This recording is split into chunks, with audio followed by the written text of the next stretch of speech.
नमस्कार दोस्तों, स्वागत है आप सभी का मैथ की इस प्रैक्टिस क्लास में। तो आज की क्लास में दोस्तों हम मैथ के महत्वपूर्ण टाइप के प्रश्नों को करने वाले हैं जो बार बार एग्ज़ाम में पूछे जाते हैं। तो आप किसी भी एग्ज़ाम की तैयारी कर रहे हो सभी के लिए बहुत ही महत्वपूर्ण क्लास होगी।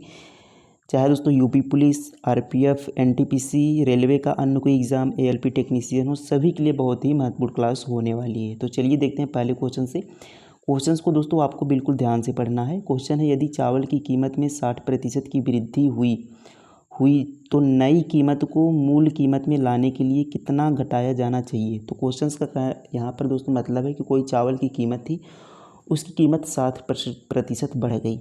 अब उसको हमें फिर से मूल कीमत में लाना है, पहले वाली कीमत पर लाने के लिए कितना कम करना पड़ेगा। तो इसको हम दो तरीके से दोस्तों कर सकते हैं। एक तो आप फ्रैक्शन से कर सकते हैं कि हमें 60 का फ्रैक्शन निकाल लेना है, फ्रैक्शन मान भिन्न मान, तो 60 बटे क्या कर लेंगे, 100 कर लेंगे। देखिए यहाँ पर इसको यहाँ पर इस तरीके से लिखते हैं 60/100, ये हमारा इसका फ्रैक्शन मान आ जाएगा। तो यहाँ पर अगर हम इसे देखेंगे तो 10 छंग 60 और 10 दाम 100, तो 6/10। तो ये हमारा जो होता है दोस्तों मूल मान होता है, और ऊपर जो हमारा बढ़ता है वह होता है। तो 6 की बढ़ोतरी हो गई, पहले कितनी थी, 10 थी, तो 10 से कितना हो गया, 10 से 16 हो गया। अब देखिए हमें यहाँ पर कम करना है, तो 16 से हमें 10 करना है, तो कितने की कमी करनी पड़ेगी, 6 की कमी करनी पड़ेगी। तो इस 6 की कमी हमें 16 पे करना होगा इस बार। तो 6/16 कर लेंगे, और हमें परसेंटेज में निकालना है तो प्रतिशत निकालने के लिए गुणा 100 करते हैं, ये आप सभी को पता होगा। तो इसको सॉल्व कर लेते हैं, काट लेते हैं। तो 4 चौक 16 और ये 25 बार में कटेगा, तो 25 छक्का 150 और 150/4 कर लेना है। 150/4 करेंगे तो 4 तियाँ 12 और 4 सत, यहाँ पर देखिए 4 तियाँ 12 हो जाएगा, बचेगा 3 हासिल और यहाँ पर 0, ये 30 हो जाएगा। तो 4 सत्ते 28 और दशमलव यहाँ पर 2 बचेगा, तो वहाँ पर 0 लगा देंगे, तो 37.5 इसका आंसर हो जाएगा। 150/4 सॉल्व करेंगे दोस्तों तो 37.5 आ जाएगा। ये हमारा एक तरीका था फ्रैक्शन से, और आसान सा तरीका है। तो उम्मीद है आप सभी को समझ में आया होगा। अगर आपको फ्रैक्शन से नहीं करना है तो 100 मान लेते हैं, तो यहाँ पर 100 मान के कर लेंगे तो ये भी आसान हो जाएगा। तो 100 था पहले, अब 60% बढ़ गया, तो 100 का 60% 160 हो जाएगा। 60% 60 होगा और 100 में जोड़ देंगे तो 160 हो जाएगा।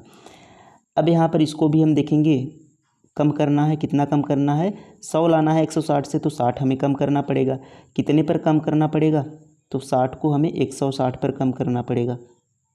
तो बट्टे में रखेंगे 160, परसेंटेज निकालेंगे, गुणा 100 कर लेंगे, तो ये 0 से 0 कट जाएगा, और ये दोस्तों हो जाएगा, इसको हम यहाँ पर 4 चौक 16 और 15 चौका 60, और यहाँ पर 0 यानी 150/4 दोस्तों यहाँ पर भी आ गया, और वही आंसर हमारा 37.5। तो दोनों तरीके से आप यहाँ पर सॉल्व कर सकते हैं। उम्मीद है आप सभी को समझ में आ गया होगा। नेक्स्ट क्वेश्चन देखेंगे। देखिए अगला प्रश्न है कि किसी वस्तु को लागत मूल्य और विक्रय मूल्य का अंतर, तो लागत मूल्य और विक्रय मूल्य का अंतर 300 दिया है। यदि वस्तु 25% के लाभ पर बेची जाती है तो विक्रय मूल्य कितना होगा। तो ये दोस्तों हमारा क्वेश्चन है। अब देखिए इसको भी दो तरीके से हम कर सकते हैं।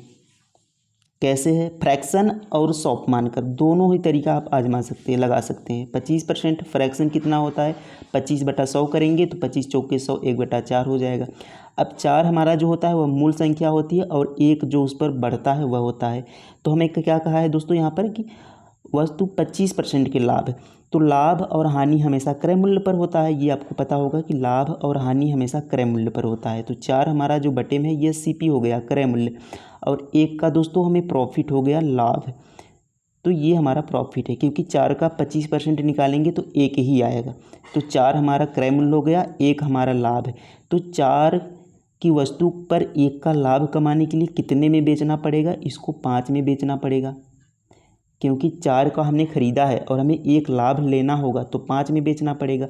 तो हमारा जो यहाँ पर विक्रय मूल्य आ गया वह 5 आ गया, क्रय मूल्य हमारा 4 है। तो 4 और 5 का क्रय मूल्य और विक्रय मूल्य का अंतर कितना है, 1 का अंतर है। और जबकि यहाँ पर दिया कितना है रुपये, 300 रुपये अंतर दिया है, तो 1 का मान 300 रुपये है।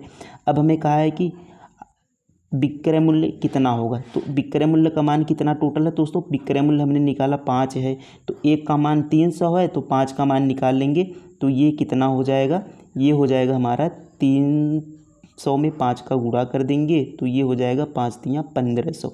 1500 हमारा विक्रय मूल्य आ गया, ऑप्शन नंबर सी। तो ये हमारा था फ्रैक्शन से। इसको हम 100 मान के कर लेते हैं। कैसे करेंगे, तो 100 पर 25% का लाभ हुआ, तो 100 हमारा मान लेते हैं क्रय मूल्य था, 25% का लाभ हुआ यानी 125 में इसको बेचा गया। तो 125 हमारा क्या हो गया, एसपी हो गया, इतने में बेचा गया तभी तो 25% का यहाँ पर लाभ हुआ। अब देखिए कहा है कि इनका जो अंतर है, क्रय मूल्य और विक्रय मूल्य का अंतर 300 का है। तो यहाँ पर कितने का अंतर है, 25 का अंतर है। तो यह 25 300 के बराबर है, तो 300/25 कर लेते हैं। और हमें निकालना क्या है, विक्रय मूल्य। विक्रय मूल्य का मान 125 है। यहाँ पर विक्रय मूल्य का मान 125 है। कलर चेंज कर लेते हैं ताकि अच्छे से समझ में आ जाए। तो यहाँ पर विक्रय मूल्य का मान हमारा 125 है, तो 25 पंजे 125 और 5 तियाँ 1500। तो यहाँ पर भी हमारा आंसर 1500 आ गया, ऑप्शन नंबर सी। तो दोनों तरीका बेस्ट है, दोनों तरीके से आप यहाँ पर आसानी से निकाल सकते हैं। नेक्स्ट क्वेश्चन देखेंगे। देखिए दोस्तों अगला प्रश्न है कि 350 मीटर लंबी रेलगाड़ी 1280, यहाँ पर दोस्तों 80 नहीं, इसको हम 1250 कर लेते हैं। ये यहाँ पर रॉन्ग है, यहाँ पर लिखेंगे 1250। तो 1250 मीटर प्लेटफॉर्म को 80 सेकंड में पार करती है। रेलगाड़ी की गति किमी प्रति घंटा, ये किमी लगा लेंगे, इसको किमी प्रति घंटा में ज्ञात करना है। अब यहाँ पर ध्यान देंगे कि कोई रेलगाड़ी जब किसी प्लेटफॉर्म को पार करती है या किसी दूसरे रेलगाड़ी को पार करती है तो उसकी लंबाई और अपनी लंबाई दोनों को पार करती है। या फिर कहें कि किसी खंभे को पार करती है तो खंभे की, या किसी व्यक्ति को पार करती है तो खंभे या व्यक्ति हों तो उनकी लंबाई हम 0 मान लेते हैं वह, और रेलगाड़ी जो उस समय लंबाई पार करेगी वह केवल अपनी ही लंबाई पार करेगी। और यदि पुल हो, प्लेटफॉर्म हो या दूसरी ट्रेन हो तो दोनों की लंबाई जोड़कर ट्रेन पार करती है। ये इसकी दूरी होगी, दोनों की लंबाई जोड़कर, इसको आप ध्यान रखेंगे। और व्यक्ति और किसी खंभे को पार करती है तो वह केवल अपनी लंबाई पार करती है, उसकी जो दूरी होती है केवल अपनी ही लंबाई, ट्रेन की जो लंबाई होती है वही होती है, इसको ध्यान रखेंगे। तो यही हमसे कहा है कि 350 मीटर लंबी रेलगाड़ी है, 1280 मीटर प्लेटफॉर्म को 80 सेकंड में पार करती है। तो रेलगाड़ी की गति किमी प्रति घंटा में बताना है। गति यानी दोस्तों चाल है, तो चाल बराबर क्या होता है, चाल बराबर होता है दूरी बटा समय। क्या होता है, दूरी बटे समय। तो दूरी हमारी कितनी है, तो मैंने अभी बताया दोस्तों कि जब ट्रेन किसी प्लेटफॉर्म को या किसी दूसरी ट्रेन को पार करती है तो अपनी दूरी और उस प्लेटफॉर्म या ट्रेन की दूरी को जोड़कर दूरी पार करती है। तो 1280 में हम क्या करेंगे, ट्रेन के भी यहाँ पर दूरी को जोड़ लेंगे। तो 1280 दोस्तों यहाँ पर लिखने में थोड़ा दिक्कत हो रही है, लिखेंगे 1280 और इसमें हम जोड़ लेंगे 350, ये ट्रेन की दूरी भी इसमें जोड़ लेंगे तो हमें टोटल दूरी मिल जाएगी। तो ये 0 हो जाएगा और 8 5 13 को 3 हो जाएगा, हासिल 1 3 2 5 1 6 हो जाएगा और ये 1, यानी 1630 कितनी टोटल दूरी हो जाएगी, 1630। अब इस 1630 को दोस्तों 80 सेकेंड में पार कर रहा है। तो 1630 को कितने सेकेंड में, 80 सेकेंड में पार कर रहा है। तो 1630 हमारी टोटल दूरी है, 80 सेकेंड हमारा समय लग रहा है, तो बटे 80 कर देंगे, हमारी चाल आ जाएगी। तो ये 0 से यहाँ पर, सॉरी यहाँ पर देखिए गलती हो गई, इसको हमने माना था 1250, यहाँ पर 1250 ये है, ये 1280 नहीं है, यहाँ पर लिखने में गलती हो गई है, ये 1250 है। तो 1250 में दोस्तों हम 350 को जब जोड़ेंगे तो ये हमारा हो जाएगा 0 5 5 10 0 3 2 5 और 1 6, ये हमारा 1600 हो जाएगा। कितना, 1600 हमारा डिस्टेंस दूरी हो जाएगा। अब 1600 दूरी को हमें 80 सेकेंड में क्या करना है, पार करना है। तो 80 सेकेंड में ट्रेन पार कर रही है, तो ये हमारी इससे ट्रेन की चाल आ जाएगी। तो ये देखिए, अब यहीं पर हम दोस्तों इसको भी, ये हमारा मीटर प्रति सेकेंड में आ रहा है, लेकिन हमें देखिए बताना है किलोमीटर प्रति घंटा में। तो मैंने पिछली क्लास में दोस्तों आपको बताया था कि जब हमें बड़ी दूरी निकालना हो, याद रखेंगे, जब हमें बड़ी, यहाँ पर बड़ी डिस्टेंस में, जैसे किमी प्रति घंटा, बड़ी मात्रा में यहाँ पर दूरी निकालना हो या छोटा मान निकालना हो तो 5/18 से गुणा करते हैं, छोटी संख्या ऊपर। लेकिन बड़ी दूरी निकालना हो, बड़ी मान में निकालना हो तो यहाँ पर बड़ी संख्या ऊपर, यानी बड़ी इकाई में, ये सही है, बड़ी इकाई में निकालना हो तो बड़ी संख्या को ऊपर, छोटी संख्या को नीचे रखेंगे। तो 18/5 से गुणा कर लेते हैं तो किमी प्रति घंटा में आ जाएगा।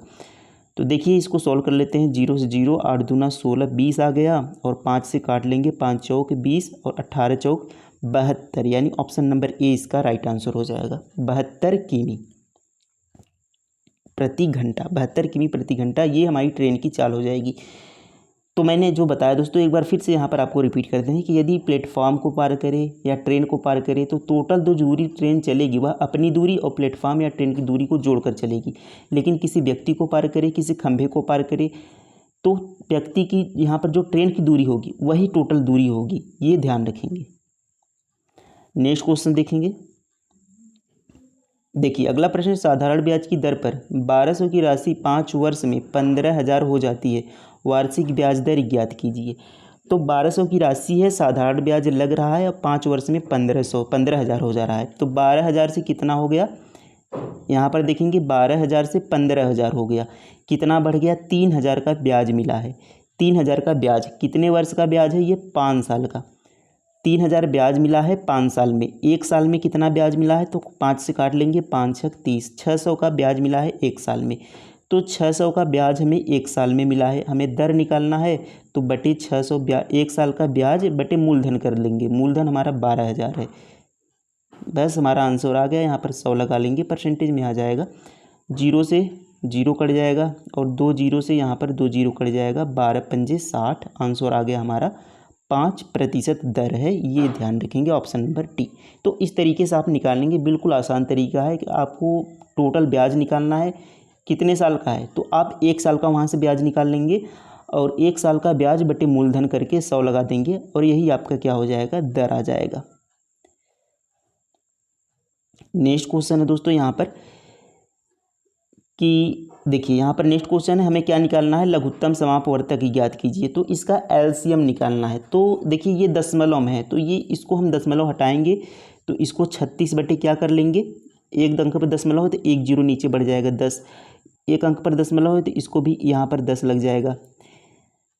अब देखिए यहाँ पर 3 अंक पर दशमलव है, 1 2 3, 3 अंक पर दशमलव है तो नीचे हम क्या लगाएंगे, इसको दशमलव हटा देंगे, नीचे हम 3 0 लगा कर लेंगे, यानी 1000 हो जाएगा।